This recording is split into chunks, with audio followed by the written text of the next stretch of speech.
నేనైతే 2 financial institutions యొక్క EMI calculation check చేసి ఒకటి ఫైనల్ చేశాను. ఆ రెండు ఏంటంటే ఒకటి బజాజ్ ఫైనాన్స్, రెండోది ఐడిఎఫ్సి బ్యాంకు. ఐడిఎఫ్సి బ్యాంక్ ద్వారా మనం ఫైనాన్స్ తీసుకుంటే ఏమవుతుందంటే మనకి ఆ bike RC card back side hypothecation అనేది పడదు, డైరెక్ట్ క్యాష్ అని వస్తుంది. మీరు ఇన్ కేస్ బైక్ ఏదైనా వేరే ఫైనాన్స్ లో తీసుకుంటే మీ bike RC card back side finance institution name అనేది అయితే హైపోథెటికేషన్ ప్లేస్ లో వస్తుంది. దాన్ని మళ్ళా మనం తీయించుకోవాలి, మళ్ళా మనం వెళ్ళి ఆర్టీఓ ఆఫీస్ చుట్టూ తిరగాలి. సో అది ఆ ప్రాసెస్ అయితే ఐడిఎఫ్సి బ్యాంక్ లో అయితే ఉండదు. బట్ నేను ఎందుకు రిజెక్ట్ చేశానంటే వాళ్ళు చాలా రేట్ ఆఫ్ ఇంట్రెస్ట్ ఎక్కువ వేశారు.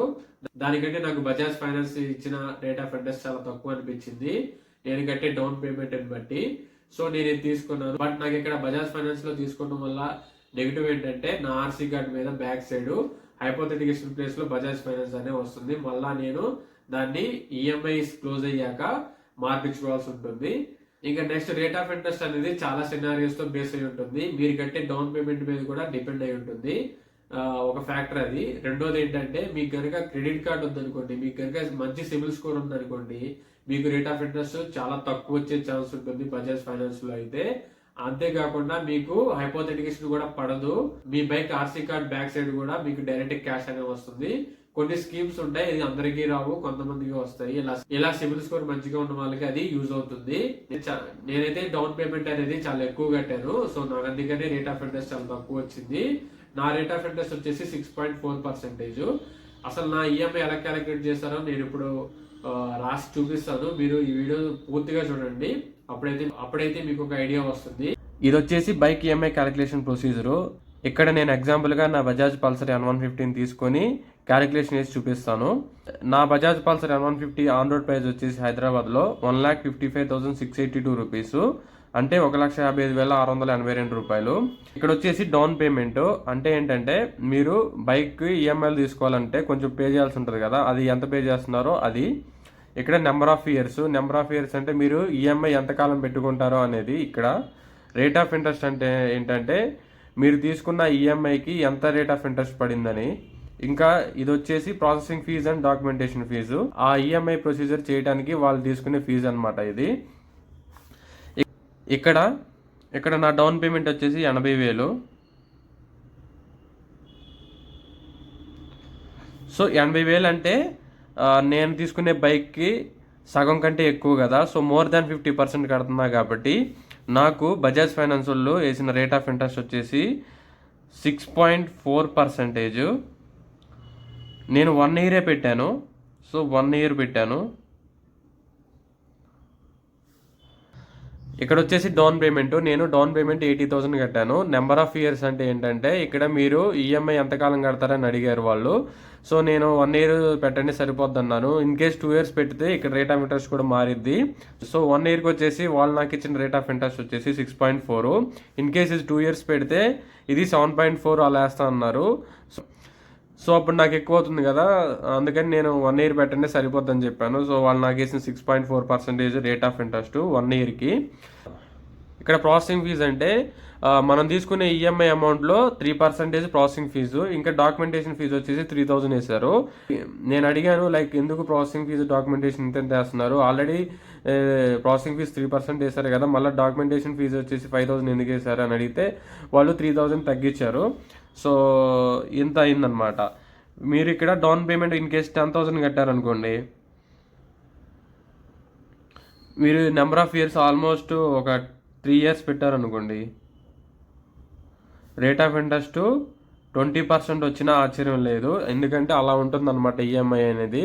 మీరు చాలా జాగ్రత్తగా ఉండాలి. ఇక్కడ ఈ ప్రాసెసింగ్ ఫీజు అనేది అయితే 3% ప్రాసెసింగ్ ఫీజు కామన్ అనమాట. ఈ డాక్యుమెంటేషన్ ఫీజు మీరు అడగకపోతే 5,000 వేసేస్తారు. సో ఇది గమనించండి. మీరు ఈ 10,000 కాకుండా డౌన్ పేమెంట్ ఎక్కువ కట్టడానికి ట్రై చేయండి. అప్పుడైతే నెంబర్ ఆఫ్ ఇయర్స్ కూడా తగ్గుతాయి. సో అప్పుడు రేట్ ఆఫ్ ఇంట్రెస్ట్ కూడా తగ్గుతుంది. ఇది గమనించండి.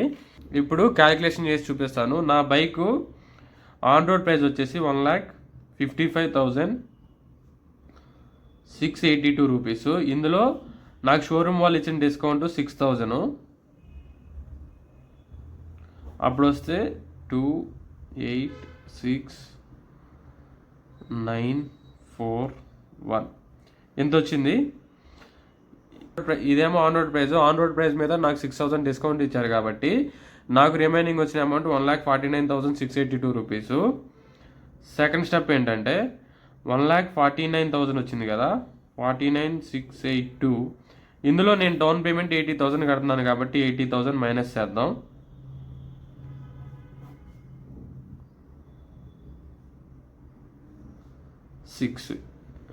అంటే నాకు ఈ 69,682 రూపీస్కి ఈఎంఐ కావాలన్నమాట. సో నేను వెళ్ళి అడిగాను, నేను 80,000 కడతాను సార్, నాకు రిమైనింగ్ అమౌంట్కి ఈఎంఐ కావాలని. ఇప్పుడు వాళ్ళు చేసే ప్రాసెస్ ఎలా ఉంటుందంటే, ఇప్పుడు నేను 69,682 రూపీస్ అడిగా కదా, వాళ్ళు దీని మీద మనకి 3% ప్రాసెసింగ్ ఫీజు వేస్తారనమాట. సో అది థర్డ్ స్టెప్. 69,682లో 3% ప్రాసెసింగ్ ఫీజు వేస్తారు. ఇక్కడ 69,680 రూపీస్లో 3%, 69,682 రూపీస్లో 3% వచ్చేసి 2090 వచ్చింది. 3% ఫీజు వచ్చేసి 2090. దాంతోపాటు డాక్యుమెంటేషన్ ఫీజు ఉంది కదా, అది కూడా యాడ్ చేస్తారు. ఎంత వచ్చింది మనకి? నేనైతే ఈ 5,090 రూపీస్ని విడిగా కడతానన్నాను, కానీ వాళ్ళు ఒప్పుకోలేదు. ప్రిన్సిపల్లో యాడ్ చేయాలి, అప్పుడైతే ఈఎంఐ క్యాలిక్యులేట్ చేస్తామని అన్నారు. సో ఇది విడిగా కట్టడానికి మీకు ఉండదు. మీకు కావాల్సింది 69,680 రూపీస్ అయినా దానికి ఈ ప్రాసెసింగ్ ఫీజు కూడా యాడ్ చేసి వడ్డీ తీసుకుంటారనమాట వాళ్ళు.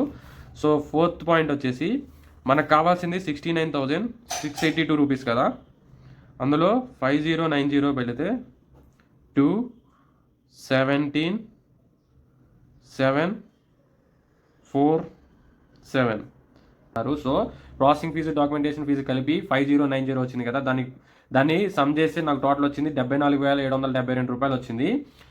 నెక్స్ట్ స్టెప్ వచ్చేసి ఈ 74,772కి 6.4% రేట్ ఆఫ్ ఇంట్రెస్ట్ కదా, సో దాన్ని వేస్తారనమాట. 6.4 రేట్ ఆఫ్ ఇంట్రెస్ట్ని యాడ్ చేస్తారు. అప్పుడు నాకు వచ్చిన అమౌంట్ ఎంతంటే 74,772 ప్లస్ 6.4%. ఇది సమ్ చేస్తే మనకు వచ్చింది 79,557.5 అనమాట.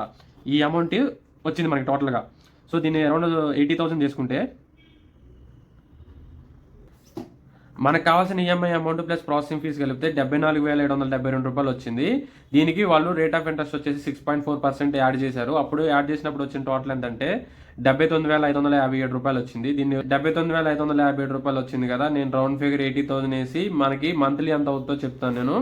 ఇప్పుడు సిక్స్త్ స్టెప్ వచ్చేసి ఇక్కడ వచ్చిన 79,557ని అరౌండ్ 80,000 అనుకుంటే మనకి పర్ మంత్ ఎంత కట్టాలో 1 ఇయర్ పాటు చెప్తాను. 80,000 డివైడెడ్ బై 12 వేస్తే ఒక మంత్కి వచ్చే అమౌంట్ వస్తుంది అనమాట. ఇక్కడ ఒక మంత్కి వచ్చేసి నాకు 6,667 రూపీస్. ఇది వచ్చేసి నా మంత్లీ ఈఎంఐ. అంటే నేను మంత్కి 6,667 రూపీస్ అయితే కట్టాల్సి ఉంటుంది బజాజ్ ఫైనాన్స్ వాళ్ళకి.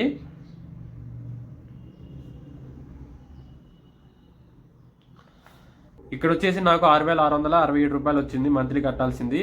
సో నాకు 6,667 రూపాయలు మంత్లీ నేను కట్టలేను, 5,000 కడతానంటే వాళ్ళు ఏం చేస్తారంటే డౌన్ పేమెంట్ తగ్గించుకొని ఎక్కువ ఇయర్స్ పెడతారు, పైగా రేట్ ఆఫ్ ఇంట్రెస్ట్ కూడా ఎక్కువ పెట్టేసి వాళ్ళు క్యాలిక్యులేట్ చేసి మీకు 5,000 వచ్చేలాగా సెట్ చేస్తారు. మీరు కూడా అలా ఎక్కువ టైం పీరియడ్ అయితే పెట్టుకోమాకండి. మోర్ దాన్ 3 ఇయర్స్ అంటే చాలా ఎక్కువ. అసలు మీరు బైక్ తీసుకోవద్దు ఇన్ కేసు మీ దగ్గర డబ్బులు లేకపోతే. ఎందుకంటే ఎక్కువ రేట్ ఆఫ్ ఇంట్రెస్ట్, ఎక్కువ ఇయర్స్ వడ్డీ కట్టుకుంటా మనం బైక్ని మెయింటైన్ చేయాల్సిన అవసరం లేదు అని నా ఒపీనియన్. సో చూసారు కదా ఈఎంఐ క్యాలిక్యులేషన్ అనేది ఎలా చేస్తారు. మీకు ఈ వీడియో నచ్చినట్లయితే లైక్ చేయండి, సబ్స్క్రైబ్ చేయడం మాత్రం మర్చిపోకండి. మీకు ఇది యూస్ఫుల్ అనిపిస్తే ఎవరికైనా షేర్ చేయండి. Thanks for watching.